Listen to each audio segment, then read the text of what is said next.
Señoras y señores, aquí su comandante de bordo. Dentro de algunos minutos vamos a aterrizar en el aeropuerto de La Paz, nuestro destino. Yo les recuerdo que La Paz es la ciudad más alta del mundo y que su aeropuerto se sitúa a 4.200 metros de altura.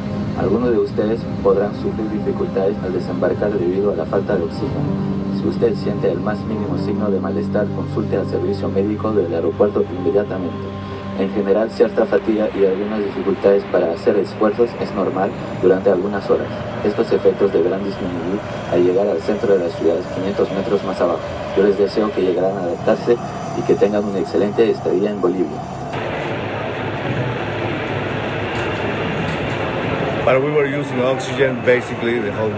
J'ai dû respirer de l'oxygène tout le trajet. Nous étions à La Paz, 1000 mètres plus bas.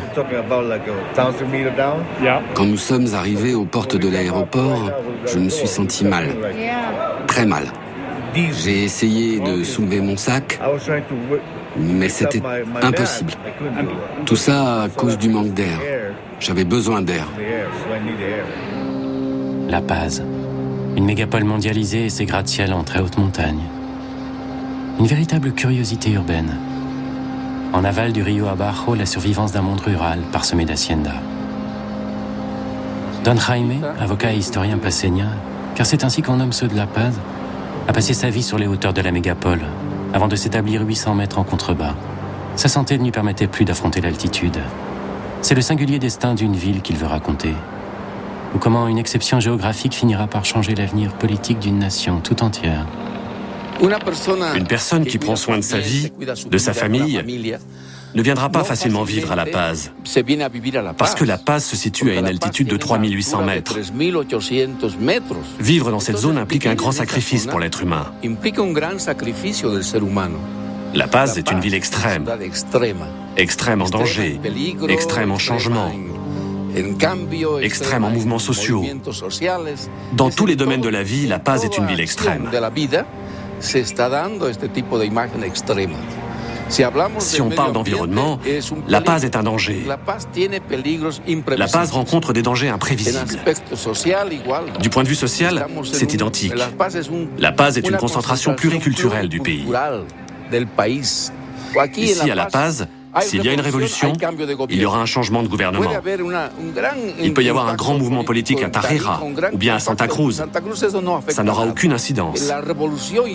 Les révolutions et les changements de gouvernement se produisent à La Paz précisément pour ces raisons extrêmes. C'est avec le conquistador espagnol Mendoza que l'aventure de cette ville commence, il y a 5 siècles, et s'ouvre du même coup l'ère de la mondialisation. Les peuples autochtones, Aymara, Quechua, Inca, se soumettront à l'autorité européenne. 4 siècles plus tard, alors que le monde sort de la Seconde Guerre mondiale pour entrer dans les 30 Glorieuses, la Bolivie découvre sur son sol de gigantesques réserves de gaz naturel, de quoi exciter la convoitise des compagnies étrangères. L'expansion de La Paz sera fulgurante.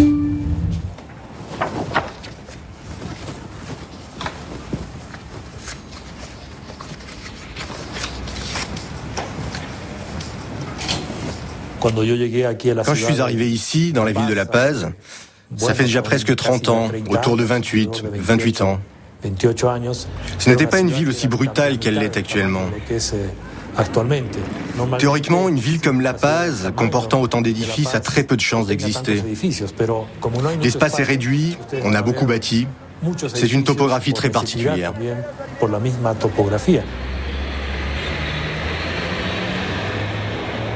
Ça donne une esthétique unique à cette ville, parce que vous verrez que l'on construit aussi sur les versants et sur les tertres. C'est une nécessité, c'est une ville qui absorbe une importante immigration rurale et qui requiert des infrastructures. Une des raisons pour lesquelles les versants sont exploités, c'est que la ville de La Paz peut difficilement continuer à s'étendre. Il y a un demi-siècle, une mégapole voit le jour dans l'un des endroits les plus improbables de la planète. Comme toute mégapole, Londres, Paris ou New York, la ville a saturé son centre urbain. Elle donne naissance à sa première couronne de banlieue. À la différence près que le territoire d'expansion naturelle de La Paz n'est pas une plaine fluviale ou maritime, mais une marmite rocheuse aux parois quasi verticales. Les gens habitent sur les versants pour la simple raison qu'ils n'ont pas d'autre option. Ils veulent habiter plus près de la ville, mais le sol est cher. Ils sont forcés de vivre sur les versants, car il s'agit de personnes pauvres et de classe moyenne, soumis au risque de glissement de terrain, et généralement ils n'achèvent pas la construction de leur maison. Les façades, comme vous pouvez voir, changent de couleur. Du cœur de la ville où les façades sont de plusieurs couleurs, généralement blanches, bien construites. Alors que sur les versants, elles changent de couleur et sont inachevées. Elles restent avec cette façade en briques non stuquées. C'est parce que justement, ils sont toujours soumis au risque. Sur ce terrain, il y avait des maisons, des gens qui y habitaient. Et à cause des glissements, toutes ces personnes ont dû partir. Ici, il y avait une grande maison. Là, une autre de 5 à 7 étages. Elles se sont toutes effondrées. L'eau s'est infiltrée dans les fondations. Tout a glissé. Beaucoup de familles ont perdu leur maison. Plus de 600 personnes sont restées dans la rue.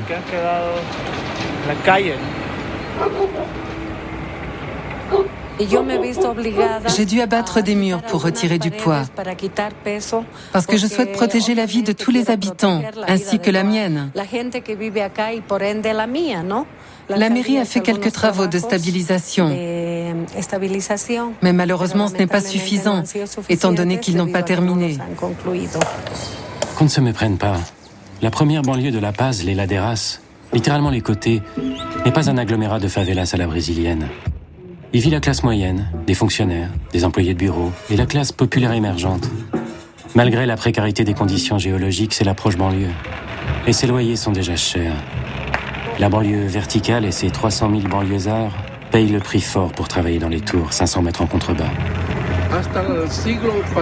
Jusqu'au siècle dernier, en 1950, cette partie du Teplanedani, cette partie du Sopocachiba, tout ceci, c'était des cultures, des zones cultivées. Ça n'avait pratiquement pas changé depuis qu'Alonso de Mendoza était venu pour fonder la ville. Il y avait des parcelles de pommes de terre.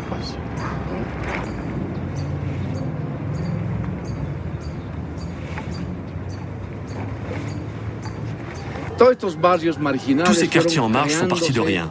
Sans eau, sans électricité, sans service public. Mais avec leurs efforts, leurs propres apports, ils n'ont rien demandé à la mairie, car cela équivalait à perdre des siècles. Ils n'étaient pas nombreux, mais à partir de 1952, les quartiers ont commencé à grandir. Ils ont commencé à ressentir cette fratrie indienne, à sentir qu'il y avait une sécurité d'investissement, qu'il y avait une sécurité à vivre ici, qu'il y avait une possibilité de se projeter. Autre particularité majeure si l'on compare les Laderas de La Paz avec l'approche banlieue de Paris, de Londres ou de New York, l'absence de transport de masse. Comment envisager un RER dans une pente qui peut atteindre les 75% par endroit? Les flux quotidiens se font à pied, à près de 4000 mètres d'altitude. Certains ont embrassé l'étrange profession de Sherpa urbain. Ils portent tout, et n'importe quoi, pour le compte de plus nantis qu'eux.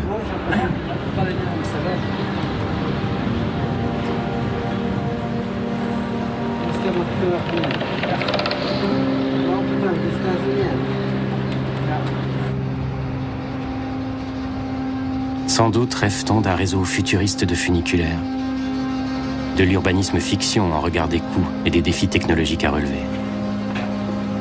Merci, Anselmo. À défaut, on court dans les escaliers, comme cette jeune infirmière qui va prendre son service. Qu'est-ce qui a bien pu motiver une civilisation à prendre racine dans un endroit pareil? Les mêmes raisons qui poussent un groupe humain à établir un embryon de cité sur un coude de la Seine ou de la Tamise. L'eau. La cuvette de La Paz est en fait le lit d'un ancien lac, autour duquel les Amérindiens se sont installés il y a 10 000 ans. Le lac a disparu, mais les glaciers qui l'approvisionnaient suffisent encore à étancher la soif d'une ville de plus d'1 million d'habitants. Revers de la médaille, le fantôme du vieux lac fait payer le prix fort à ces Laderas, si par malheur il se met à pleuvoir un peu plus qu'il ne faut. Guillermo, l'oreille de La Paz comme on l'appelle, est la vigie du centre d'alerte des catastrophes naturelles. La pluie ne lui laisse pas que de bons souvenirs.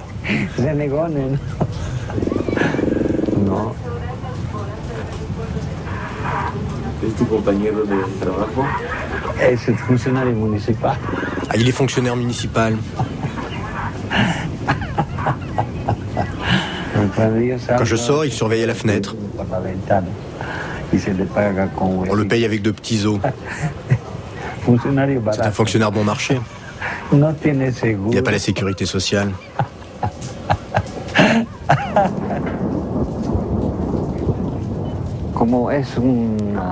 Comme La Paz est une grande cuvette, quand il y a une forte tempête, ça devient un toboggan. L'avenue se transforme en torrent de boue.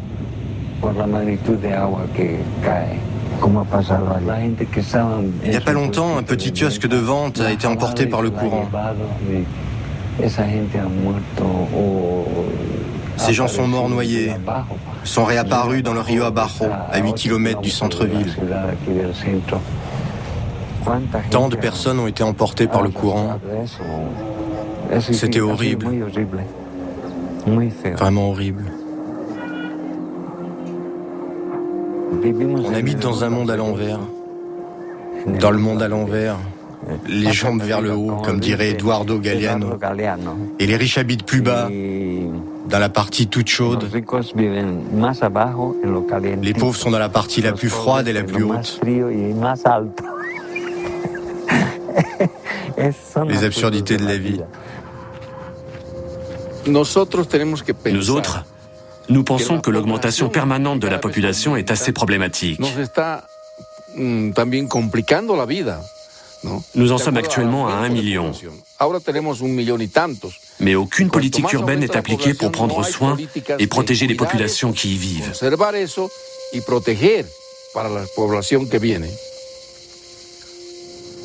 Don Jaime dénonce sans détour l'incurie des gouvernements successifs depuis le boom économique des années 50.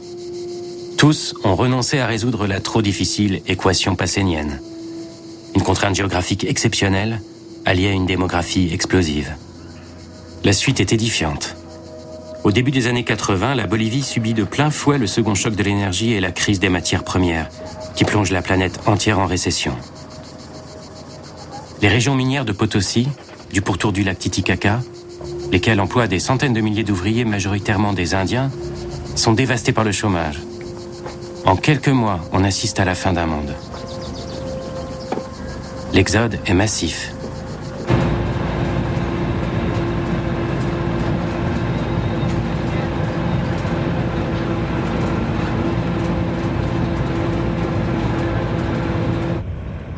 Au final, ils sont près d'1 million à se déraciner dans l'espoir d'un avenir meilleur. Ils affluent où? À La Paz, dans la mégapole, déjà asphyxiée démographiquement. Les exilés colonisent le plateau désertique qui surplombe La Paz, à 4200 mètres d'altitude. Il faut dire qu'il y a de la place. On peut s'étendre jusqu'au contrefort de la Cordillère, dominé par le sommet de l'Illimani à 6500 mètres d'altitude. Il faut dire aussi que l'altitude ne leur fait pas peur. Ils sont le peuple de l'altitude.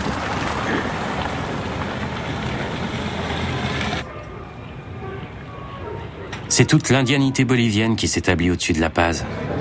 Pour la vaste majorité des Aymaras, pour le reste des Quechua, des Incas. La Bolivie indigène entre en quelques mois dans la mondialisation.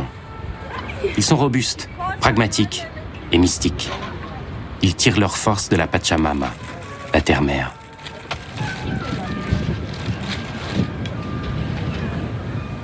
Ils sont résolus à s'adapter à leur nouvelle réalité. Ils construisent une ville entière à vitesse accélérée, un vrai western.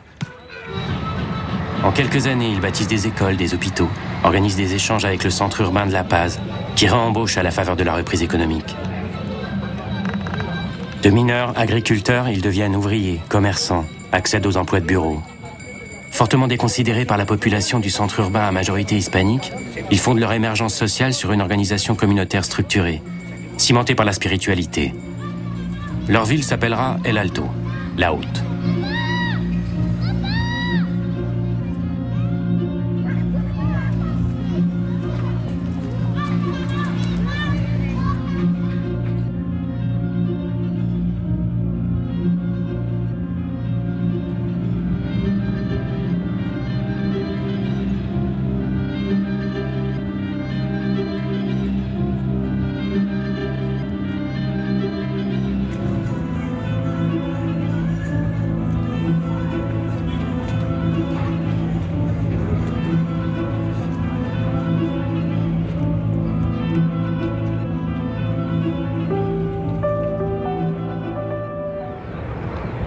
Lorsque La Paz se réveille du choc, sa population a doublé. Ils étaient 1 million, les voilà désormais 2 millions. La mégapole a brutalement changé d'échelle. La Paz vient de se doter d'une deuxième banlieue. En lieu et place du plateau désertique El Alto, la Haute. Une deuxième couronne qui domine son centre urbain. La chose ne sera pas sans conséquences. C'est le pays tout entier qui marche désormais vers un basculement majeur de son histoire. On est matinal à El Alto. La situation est la même que dans toute mégapole du monde. On doit prendre de l'avance sur le centre urbain si l'on veut être à l'heure. La majorité des habitants de la banlieue haute vont gagner leur pain au centre-ville, c'est-à-dire en bas. Toujours pas de RER, évidemment, mais un balai survolté de minibus qu'il ne faut surtout pas rater. Une contrainte qui épuise les banlieusards avant même que la journée de travail n'ait commencé. Quelque part dans ce capharnaüm, Javier, l'étudiant en 3e cycle de géographie, a donné rendez-vous. Il habite El Alto, mais ses horaires d'universitaire le contraignent moins que le reste de la population. Généralement, dans la ville de La Paz, on n'occupe pas seulement le trottoir, mais aussi les voies pour les véhicules. Alors c'est dur de marcher. Il faut marcher dans la rue ou sur les voies avec les voitures. Par exemple, le feu passe au rouge et ni les minibus ni personne ne le respecte.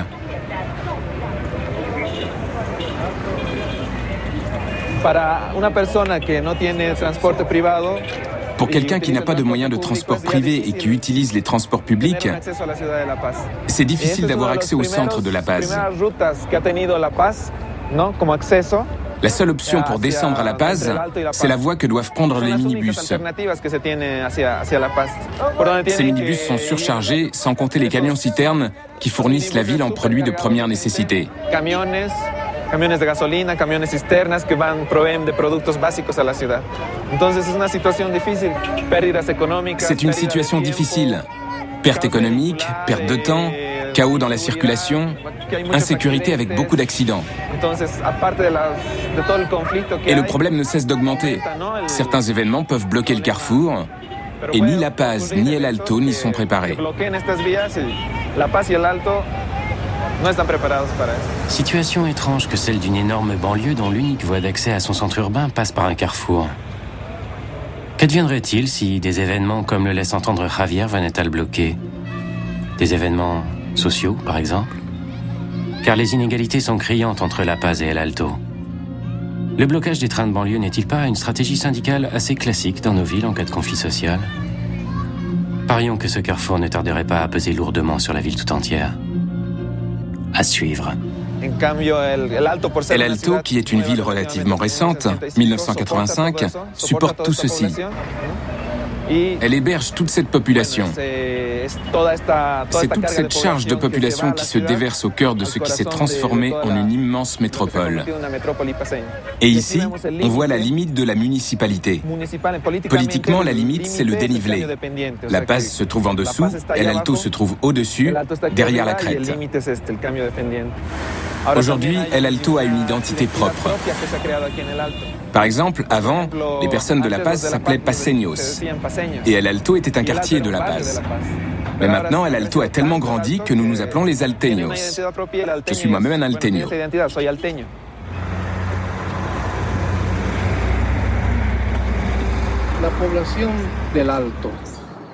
La population d'El Alto, c'est l'intégration et l'union de tous les Boliviens, spécialement des personnes modestes. D'El Alto,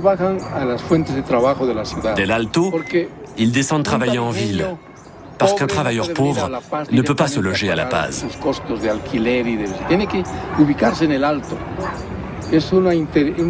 El Alto, c'est un échange permanent, un tremplin d'où les gens se préparent, s'organisent pour se lancer à l'assaut de La Paz.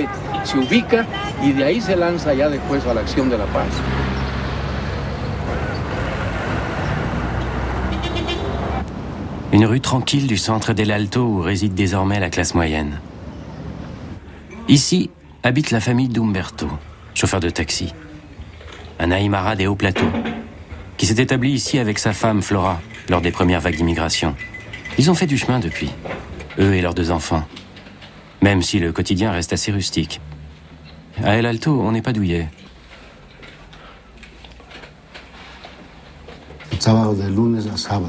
Je travaille du lundi au samedi seulement, parce que le dimanche, il faut se consacrer aux enfants, veiller aux affaires courantes, se laver. Alors, du lundi au samedi, je fais le taxi. Avant, on n'avait pas l'eau chaude, il fallait qu'on se lave à l'eau froide. Maintenant, au moins une fois par semaine, nous pouvons nous doucher à l'eau chaude. Sinon, le matin, normalement, on se douche à l'eau froide. Depuis tout petit, on a pris l'habitude de vivre en altitude. Ici, on ne ressent presque pas le froid, même sans chauffage. On se couvre un peu plus et on part travailler. La fille d'Umberto est inscrite à l'université. Elle bénéficie du taxi de papa, ce qui lui épargne la peine des transports en commun. Umberto met de l'énergie pour que la génération suivante fasse un vrai pas vers l'avant. Tu devrais surveiller ton frère, il faut qu'il étudie. Oui, il va bientôt finir. Il faut qu'il s'applique parce que la fin des cours approche et qu'il faut faire attention aux examens, aux notes surtout. On a tous des obligations, surtout moi en tant que père. Je travaille et vous, vous étudiez. Si je ne travaille pas, comment vous allez faire pour vos études ?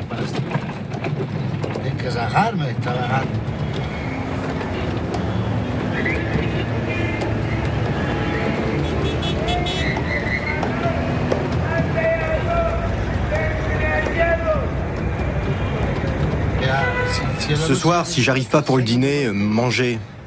Je vais travailler un peu plus parce que il n'y a pas beaucoup de clients.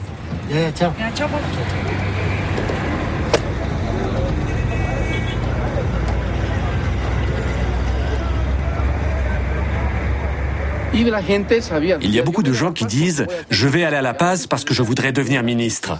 Les gens ont en tête cette blague. « Papa, je veux aller à La Paz parce que je veux devenir ministre ». Et à ce moment-là, le père fait des sacrifices et envoie son fils ici pour faire ses études. Certains garçons ont donné de bons résultats. C'est incroyable. Mais les jeunes d'El Alto peuvent se contenter d'une ration journalière d'alimentation. Mais ils ne manqueront pas l'école. Dans la soirée, il n'y a peut-être rien à manger à la maison, mais ils sont en train de faire leurs devoirs. Ils sont avides d'apprendre et de devenir quelqu'un. El Alto est un peuple de guerriers par excellence, il faut le savoir. El Alto est un peuple de sacrifiés, un peuple qui endure la faim et qui lutte. Un peuple qui endure le soleil, qui endure la pluie et qui accomplit sa mission. Un peuple de sacrifiés, dit Don Jaime, qui endure le soleil, le froid, la pluie et l'altitude. Des guerriers avec lesquels il va désormais falloir compter.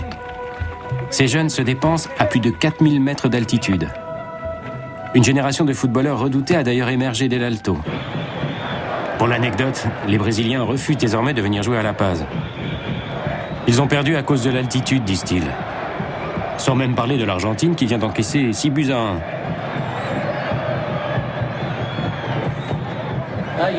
Je suis de La Paz. Je suis médecin spécialisé dans la problématique de l'altitude, et plus spécialement du sport en altitude. Et je peux vous dire que l'altitude ne tue pas et ne fait pas de mal. Le Brésil ne veut plus venir ici car il a été vaincu une année. Donc il se sent blessé. Ici, le Brésil a perdu son invincibilité pour les éliminatoires de la Coupe du Monde. Et cette plaie n'est pas encore cicatrisée pour le Brésil. Ils ont beaucoup d'influence sur la FIFA, vu leur pouvoir économique et leur potentiel footballistique. Ils veulent qu'elle mette son veto sur le stade parce que le Brésil n'a jamais perdu dans les éliminatoires, sauf ici en Bolivie.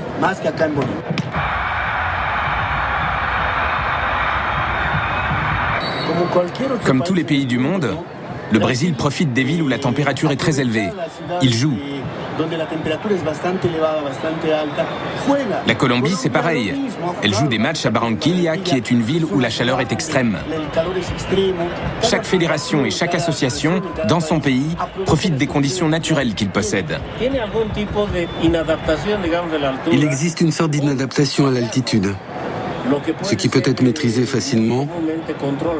Quoi qu'on en dise, physiologie et génétique semblent favoriser ceux d'El Alto. La chose laisse aujourd'hui peu de doute.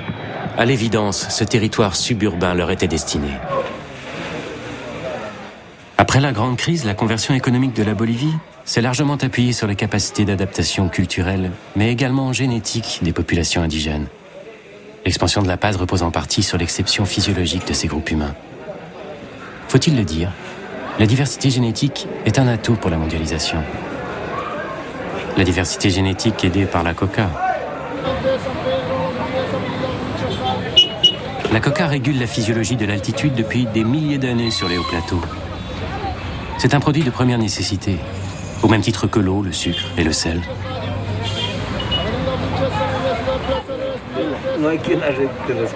Ces ouvriers du bâtiment continuent d'étendre el alto en ruminant la feuille sacrée. Ils en mâchent du matin au soir, font des pauses autour d'un tas de feuilles comme autour d'une chaleureuse bouteille de rouge. Ils disent volontiers devoir à la coca d'avoir pu empiler chaque brique del alto, d'avoir pu lever chaque sac de ciment. Reste juste à savoir si ça donne bon caractère. Agacement légitime face à une caméra. Alors qu'El Alto ne cesse de s'étendre, le gouvernement à tendance néocoloniale qui présidait au destin de la Bolivie jusqu'à récemment n'a pris en compte aucune des attentes de sa nouvelle population. Les inégalités économiques et sociales entre La Paz et sa grande banlieue ne se sont jamais résorbées. Qui plus est, une inflation galopante précarise ceux d'en haut comme une maladie chronique. Humberto peine à trouver des clients. Bonjour, je vous dépose où? Je voudrais aller à la place du 16 juillet. Oui. Ça fait combien? 15 bolivianos. Pourriez-vous me faire un prix? À 12 de trajet, ça vous convient? Faites un prix à 10. Ok, c'est bon. Marché conclu? Entrez. Merci beaucoup. Bonjour. Vous êtes pressé? Oui, je voudrais arriver très vite pour préparer à manger. Alors je vais prendre un itinéraire où il n'y a pas de bouchon. Ah, s'il vous plaît, oui, merci.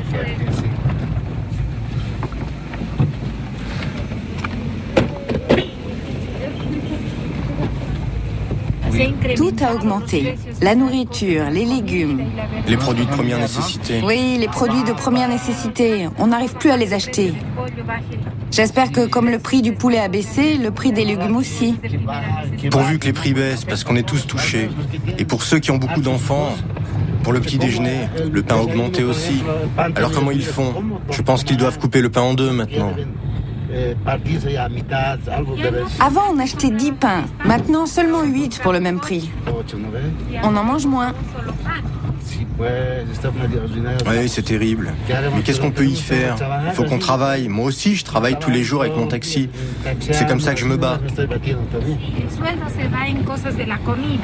Oui, le salaire part dans le loyer, la nourriture et les charges. L'eau, l'électricité. Et bon, maintenant, l'eau a augmenté et on ne voit pas d'amélioration dans le service. Et pour l'électricité, c'est la même chose. Les prix sont toujours à la hausse. Alors il faut faire attention à l'électricité, à l'eau. Et le gaz a beaucoup augmenté en novembre. On a beaucoup souffert à cause du gaz. Le service ne fonctionnait pas, on a dû se lever à 4 heures du matin pour aller trouver une bonbonne. Non seulement El Alto voit passer sous son nez des hectolitres de gaz bolivien sans en percevoir le moindre dividende, mais elle se bat quotidiennement pour s'en procurer, généralement en contrebande, tant le prix du gaz national est exorbitant pour ses habitants. D'El Alto la fière s'élève une plainte qui pourrait bien tourner à la colère.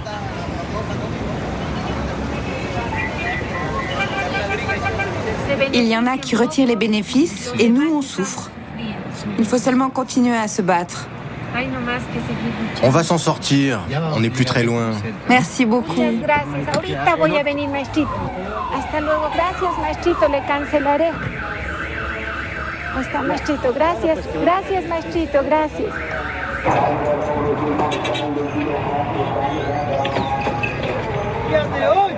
Una crema le sale 10 bolivianos. A este poquito le echamos unas goticas de leche o yogur. ¿Por qué leche o yogur? El yogur tiene muchas vitaminas que nos ayudan a nutrir la piel. Una noche sí, una noche no. ¿Por qué no todas las noches? Porque en la cara tenemos unos huequitos que se llaman poros, ¿verdad? Puede mirar sin ningún compromiso, le puede mirar si tiene químico, nada de eso. ¿Para qué se le muele ahí? Para que miremos que el producto es purito, es natural. Il y a des remèdes pour la toux? Oui, Lequel c'est? avec du guéra. Comment on le prend? 2 fois par jour. Alors donne-moi un petit peu de guira pour 3 pesitos. Tiens, en voilà pour 2 pesitos. Je peux plus acheter les médicaments. Je dois acheter des produits comme ça. Il faut le prendre 2 fois par jour? Oui, c'est ça. 2 fois par jour. Merci beaucoup. Merci. Au revoir. Merci beaucoup. Merci.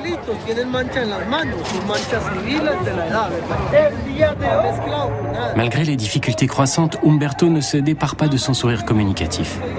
Il s'adapte, complète ses revenus en effectuant des livraisons, du petit mobilier pour le compte de clients dotés de quelques moyens et qui ne possèdent pas de véhicule.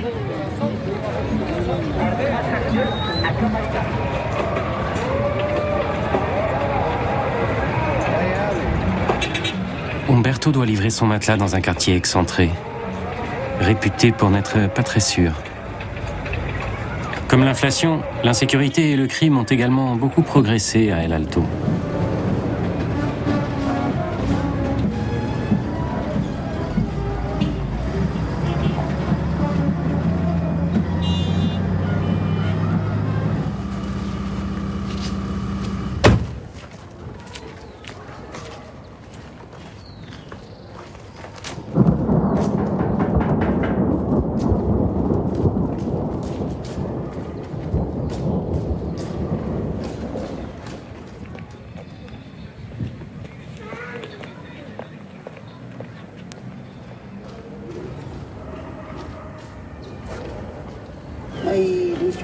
Comme il n'y a pas de travail, il y a beaucoup de voleurs. On ne peut pas laisser la maison sans surveillance très longtemps. Et c'est dangereux de sortir seul.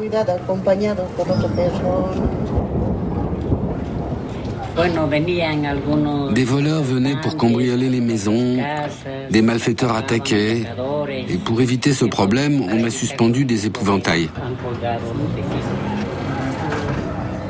Mais c'est simplement pour qu'ils aient un peu peur.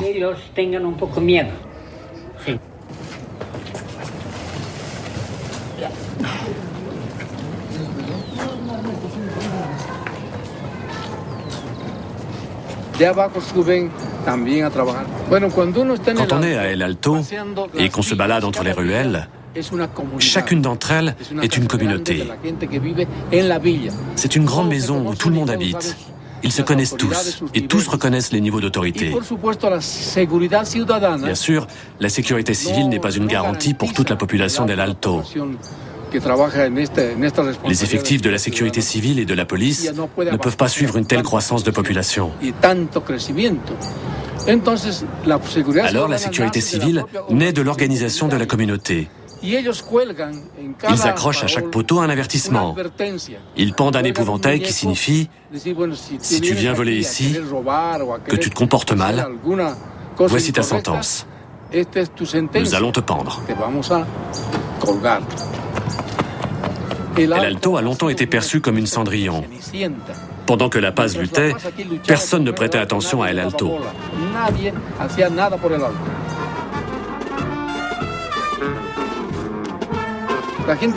Mais les habitants d'El Alto n'exigent pas de merveille. Ils veulent vivre bien, en harmonie et en solidarité, dans une certaine égalité, sans différence. Faut-il être excédé pour en venir au lynchage? Car il y en a eu. En place publique, sans la moindre intervention policière. Quel gouvernement peut bien laisser faire ça? Le schéma habituel. Une ressource nationale exploitée par des compagnies étrangères et assortie d'une corruption au plus haut niveau. Un déficit public abyssal, supporté par des hausses continuelles d'impôts. Un désintérêt total de la chose publique. Et si certains n'ont plus la force de réagir, la patience des guerriers d'El Alto a des limites. Un beau matin de février 2003, une sourde clameur s'élève de La Paz. El Alto descend de sa plaine en réponse à une énième hausse d'impôts. Étudiants, fonctionnaires, petits entrepreneurs du centre-ville emboîtent le pas. En conséquence de cette politique néocoloniale menée par le gouvernement de Goni Sanchez, le peuple a commencé à se dire On donne tout aux entreprises privées. On donne tout à la Repsol. Tout s'arrange à coup de contrat. Et nous, qu'est-ce qui nous reste? Rien. Alors on s'est dit, il faut casser ce système.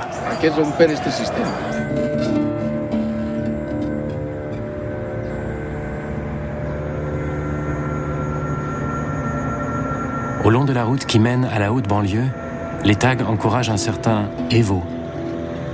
Evo adelante. En avant, Evo Morales. El Alto fera sa révolution. Rendra coûte que coûte sa dignité à La Paz et à la Bolivie. Question de stratégie, d'organisation. Une idée à germer, digne du meilleur western. Nous sommes conscients qu'El Alto se trouve dans une position stratégique. Elle domine tous les accès de La Paz. La Paz s'est rendu compte que c'était un danger, une menace.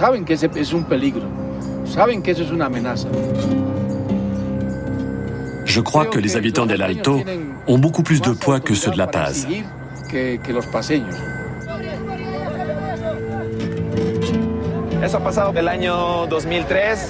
Ça a eu lieu en 2003, pendant la guerre du gaz. Les accès principaux ont été bloqués et ils sont essentiels pour communiquer non seulement avec El Alto, mais aussi avec le reste du pays. La Paz s'est asphyxiée, privée de nourriture, privée des médicaments acheminés par camion. Privée de ressources, La Paz s'est effondrée. Beaucoup de gens n'avaient rien à manger, aucune possibilité pour survivre. Toute classe sociale confondue, la ville entière a implosé. El Alto met La Paz en état de siège en bloquant son fameux carrefour, le seul accès au centre-ville. L'armée riposte immédiatement avec des moyens à la mesure de ses peurs, chars, hélicoptères.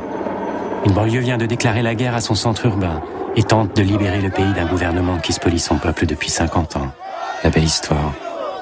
Si el pueblo pide guerra civil, lo vamos a hacer. Porque basta de mentiras. Y voy a decir una cosa bien clara, hay mucha gente que está anunciando guerra civil, no va a haber guerra civil.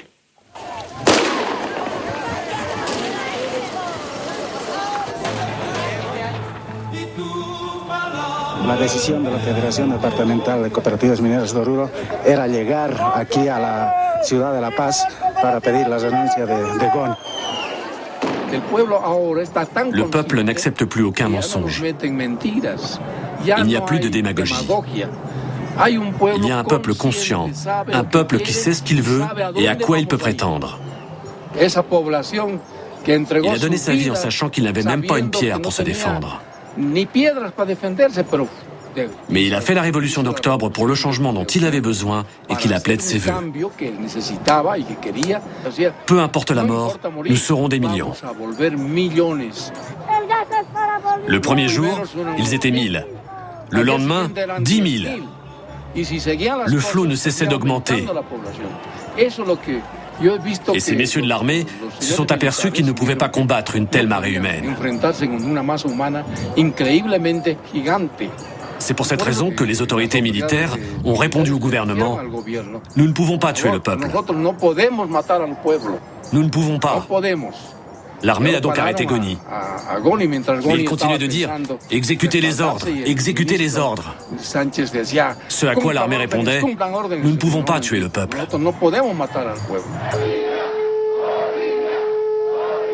El Alto gagne sa guerre. Evo Morales, un Indien syndicaliste cultivateur de coca, est porté au pouvoir et avec lui, la promesse d'une égalité entre les ethnies, d'un partage enfin équitable des ressources de la Bolivie. 20 ans après sa création du néant, El Alto, la banlieue de tous les extrêmes, vient de rendre la Bolivie aux Boliviens. Cadeau de l'histoire, Evo Morales, à peine installé dans le siège du gouverneur, fait une annonce à son peuple. 15 000 kilomètres de plaine salée, stérile jusqu'ici, regorge d'un élément chimique extrêmement rare sur la planète et dont le cours va exploser dans les années qui viennent. Le lithium. Le lithium entre dans la fabrication des piles à haute capacité qui fourniront l'énergie aux voitures électriques de demain. La Bolivie sera le premier producteur mondial de lithium. De quoi assurer son avenir. 5 siècles après les conquistadors, un nouvel Eldorado. Socios, bienvenidos. El Estado boliviano no solamente va a tener el control absoluto del litio, Si no, por lo menos, quienes quieren invertir deben estar seguros que el Estado tendrá un control de un 60%. Evo Morales propose un deal équitable au peuple bolivien. Rendre d'abord à ceux qui ont tant manqué, ceux d'en haut. La Bolivie leur doit sa liberté nouvelle. Maintenant, c'est tout l'inverse. Il faut d'abord répondre aux besoins d'El Alto parce que c'est là-bas que se situe la majorité. Là-bas que se trouve le peuple aymara, le peuple bolivien dans son ensemble. Avec l'arrivée au pouvoir du camarade Evo Morales, ça a été la révolution totale et le changement. Les valeurs des peuples autochtones sont redécouvertes et se fortifient. Et pas à pas, comme l'a déjà dit Don Evo, nous avançons lentement, mais sûrement.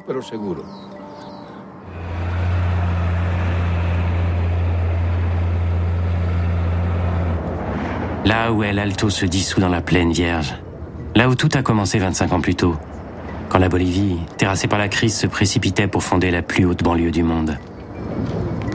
Un tout jeune flic, fonctionnaire d'un tout jeune État, sa femme et son fils. Ils viennent du cœur de La Paz obtenir du chaman les meilleurs auspices pour leur famille et une voiture flambant neuve.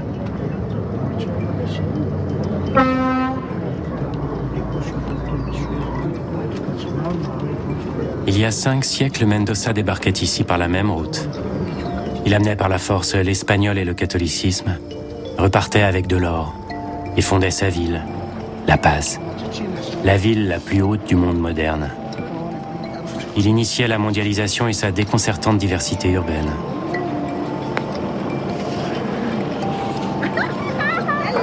Cinq siècles plus tard, Mendoza remet finalement les clés de sa ville à 2 millions de Boliviens. Un minuscule fragment d'histoire a fini par les réunir au hasard d'un carrefour de banlieue.